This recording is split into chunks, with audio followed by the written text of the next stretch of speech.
Let us begin with the very first video of company law, Company Act 2013. Let us understand what is the meaning and definition of a company according to the company law. I have described two images in the very first page. यहाँ पे देखिए, एक page में दिखा रहे हैं कि there are many people who are sitting around the table and discussing something of their common interest. And the second image shows a big company building. ये दोनों चीज़ों को देखने से, ये दो इमेज को देखने से हमारे दिमाग में एक चीज़ आता है कि ये जो जितने भी लोग एक साथ बैठे हैं, इन सब का एक इंटरेस्ट है और ये सब लोग मिलके एक ऑर्गेनाइजेशन को चलाने का कोशिश कर रहे हैं. सो कंपनी का मीनिंग भी वही है. So let us read the definition which is given in this notes. In popular parlance, a company denotes an association of like-minded persons formed for the purpose of carrying on some business or undertaking. A company is a corporate body and a legal person having status and personality distinct and separate from the members constituting it. इसका मतलब ये है कि एक company, जब भी हम लोग कंपनी के बारे में बात करते हैं, सो इसका मतलब है कि there are like minded people who are working in the company and who are doing whatever they can to operate the company. मतलब यहाँ पे इस पहले इमेज में जितने भी लोग मैंने दिखाया है, कंप्यूटर लेके बैठे हुए हैं, फाइल्स लेके बैठे हुए हैं, people are discussing on a important matter.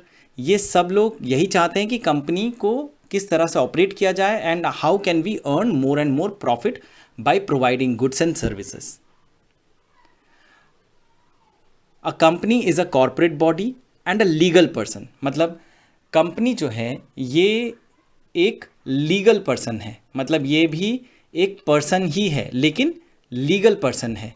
It is distinct from people who are conducting the business in the organisation. मतलब कि जो भी मेंबर्स हैं बिजनेस में, जो भी कंपनी के अंदर में जो लोग हैं, वो और कंपनी अलग, ये दोनों अलग अलग होते हैं. वी कैन नॉट कन्फ्यूज़ दोनों को एक साथ. मतलब अगर मिस्टर एक्स जो है एक्स लिमिटेड का मेंबर है तो मिस्टर एक्स अलग है और एक्स लिमिटेड अलग है. चलिए आगे देखते हैं. It is called a body corporate because the persons composing it are made into one body by incorporating it according to the law and clothing it with legal personality.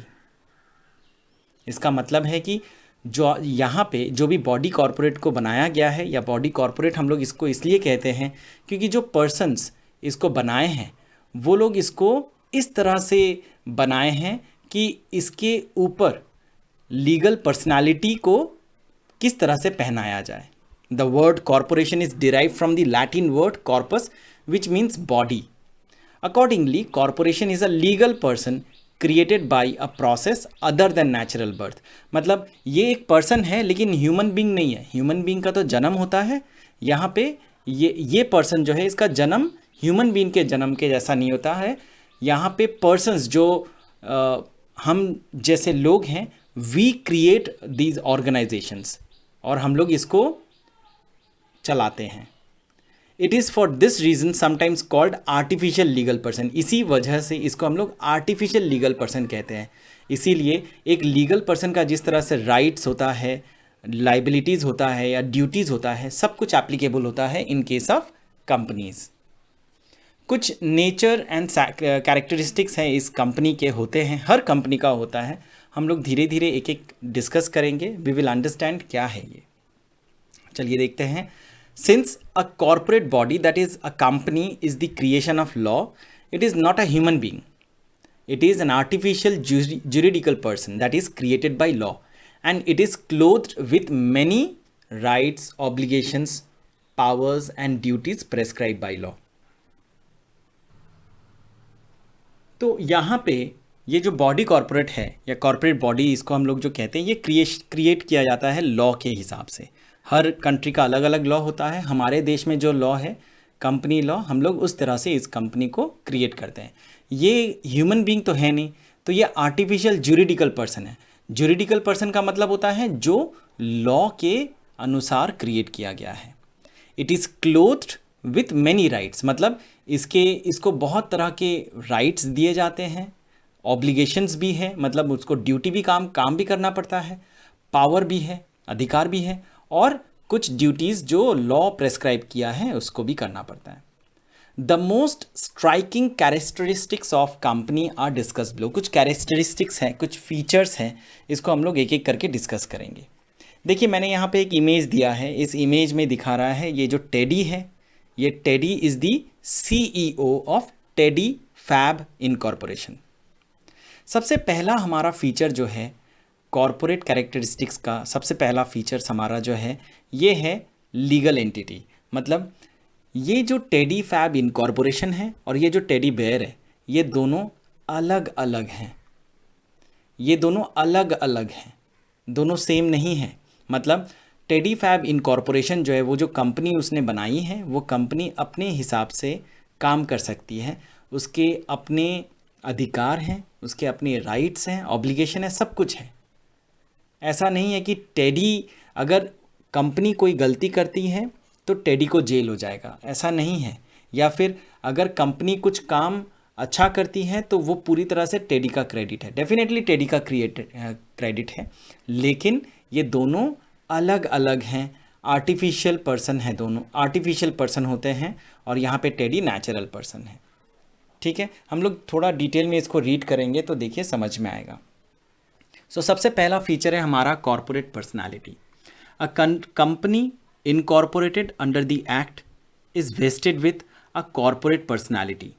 So it bears its own name, acts under name, has a seal of its own, and its assets are separate and distinct from those of its members. It is a different person from the members who compose it. देखिए इसका मतलब यहाँ पे क्या हो गया कि यहाँ पे अच्छा से कहा जा रहा है कि एक कंपनी जो है वो, उसका एक अपना ही कॉरपोरेट पर्सनालिटी होता है, इसीलिए उसका अलग नाम है, वो अपने नाम के हिसाब से काम कर सकता है, उसका अपना एक कॉमन सील होता है, स्टैम्प होता है, उसके नाम के कुछ एसेट्स होते हैं, जो एसेट उसके मेंबर से अलग हैं।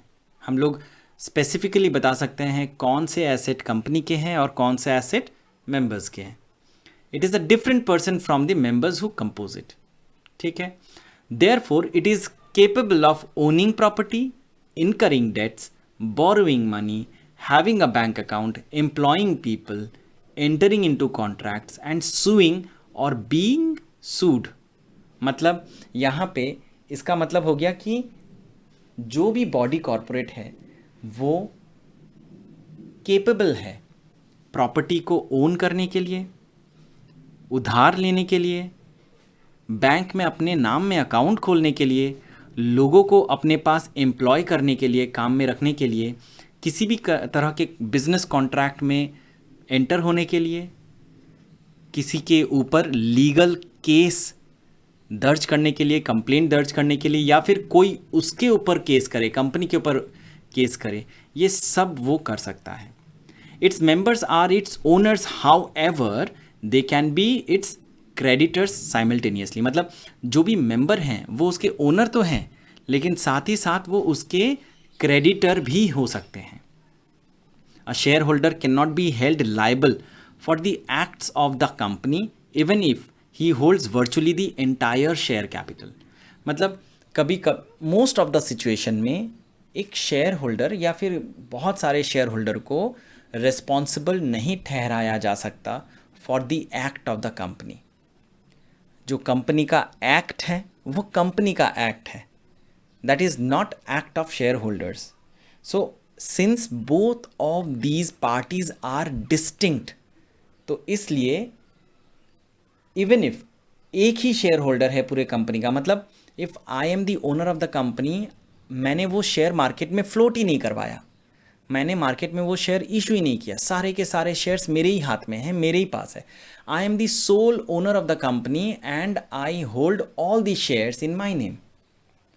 इवन इफ ये भी सिचुएशन होता है तो फिर भी कंपनी का जो भी एक्ट है, जो भी काम है, उसके लिए मैं अकेला रिस्पॉन्सिबल नहीं हो सकता। The shareholders are not the agents of the company, and so they cannot bind it by their acts. The company does not hold its property as an agent or trustee for its members, and they cannot sue to enforce its rights, nor can they be sued in respect of its liabilities. Thus, incorporation is the act of forming a legal corporation as a juristic person. A juristic person is in law also conferred with rights and obligation and is dealt in accordance with law. In other words, the entity acts like a natural person but only through a designated person whose acts and processed with in the ambit of law. ये पूरे paragraph का जो inner meaning है वो है कि जो भी शेयर होल्डर्स हैं वो एजेंट नहीं है कंपनी के, कि वो कंपनी को जिस तरह से घुमाएंगे कंपनी को उस तरह से घूमना पड़ेगा। कंपनी और जो भी शेयर होल्डर्स हैं या मेंबर्स हैं वो अलग अलग हैं, लेकिन कंपनी जब भी काम करती है तो वो नेचुरल पर्सन तो नहीं है। जैसे when we operate a computer, we know that computer का अपना ब्रेन है, कंप्यूटर का अपना कैपेसिटी है, लेकिन उसको ऑपरेट करना पड़ता है। अगर कंप्यूटर में कुछ टाइप करना है तो हमें टाइप करना पड़ेगा, कंप्यूटर उसे स्क्रीन में दिखाएगा, कंप्यूटर इंफॉर्मेशन को प्रोसेस करेगा, लेकिन कंप्यूटर खुद से नहीं कर सकता। कंप्यूटर को हमें कमांड देना पड़ेगा, तब कंप्यूटर वो इंफॉर्मेशन प्रोसेस कर सकता है। तो उसी तरह से कंपनी जो है कोई भी काम जब करता है कंपनी का, तो वो किसी एक पर्सन के थ्रू होता है। उसी को इस जगह पे मैंने बताया है अच्छी तरह से। आगे देखते हैं, company as an artificial person. A company is an artificial person created by law. It is not a human being but it acts through human beings. It is considered as a legal person which can enter into contracts, possess properties in its name, sue and can be sued by others. It is called an artificial person since it is invisible, intangible, existing only in the contemplation of law. It is capable of enjoying rights, being subject to duties. तो यहाँ पे मैंने जो भी लिखा है ये एक डायग्राम भी है ऊपर में। वॉल्ट डिज्नी एनिमेशन स्टूडियोज़, हम लोग बचपन से इसके कार्टून्स देखते हैं, मिकी माउस के कार्टून, मिनी माउस के कार्टून हम लोग बचपन से देखते हैं। So these cartoons, these animations were created by Walt Disney. Pixar animation studio जो है ये भी वॉल्ट डिज्नी का ही ओन किया हुआ एक ऑर्गेनाइजेशन है। उसी तरह से डिज्नी टून स्टूडियोज़ ये भी वॉल्ट डिज्नी का ही ओन किया हुआ और एक ऑर्गेनाइजेशन है। इसका मतलब ये है कि ये जो वॉल्ट डिज्नी है, हमें नहीं, मेरे को नहीं पता पर्सनली कि who have created, who were the people who were behind creation of Mickey Mouse cartoons और all the Walt Disney cartoons. We don't know that. हमें ये भी नहीं पता कि वो कंपनी के कौन शेयर होल्डर हैं या फिर who have created the company. अगर कार्टून कोई नया आता है तो हम लोग कहते हैं कि ये डिज्नी का कार्टून है। So we always represent any product of the company by the name of the company. मतलब हम हमेशा कंपनी के थ्रू पहचानते हैं कि वो प्रोडक्ट किसका होगा। हम वो आदमी का नाम नहीं खोजने जाते हैं कि जिसके थ्रू ये काम हुआ है। तो उसी तरह से यहाँ पे उसी का एक्सप्लेनेशन है कि अ कंपनी जो है वो आर्टिफिशियल पर्सन है, उसको लॉ के तरह, लॉ के हिसाब से क्रिएट किया गया है। ह्यूमन बीइंग नहीं है, लेकिन हाँ उसे ह्यूमन बीइंग के थ्रू काम करवाया जाता है। तो उसी तरह से ये जो वॉल्ट डिज्नी के जितने भी कार्टून्स हैं, वो वॉल्ट डिज्नी के कार्टून्स वॉल्ट डिज्नी ने बनाया, लेकिन वॉल्ट डिज्नी तो बायोलॉजिकल पर्सन नहीं है, नेचुरल पर्सन नहीं है, वो काम नहीं कर सकता। वो काम करवाता है किसी एक ह्यूमन के थ्रू। तो जो आदमी को कार्टून बनाना आता था उसने वॉल्ट डिज्नी के लिए कार्टून्स बनाए और वो कार्टून्स हम लोग अभी देखते हैं।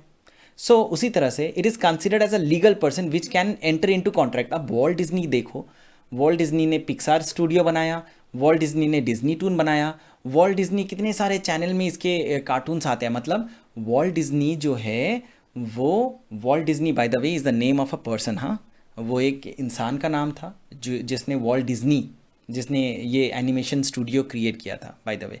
सो मिस्टर वॉल्ट डिज्नी जो है वो, उनके बाद वो उनकी जो कंपनी है, they have entered into contract with many channels, many movie portals, cinema halls में बोलिए आप, या फिर टेलीविज़न चैनल्स में बोलिए आप, उनके जो कार्टून्स दिखाए जाते हैं या फिर इंटरनेट मीडियम के थ्रू जो कार्टून्स दिखाए जाते हैं, इसका मतलब क्या है कि जहाँ भी ये कार्टून्स दिखते हैं उनका एक कॉन्ट्रैक्चुअल अग्रीमेंट बना हुआ है, किसके साथ? वॉल्ट डिज्नी के साथ, कि they are permitted to showcase their cartoons.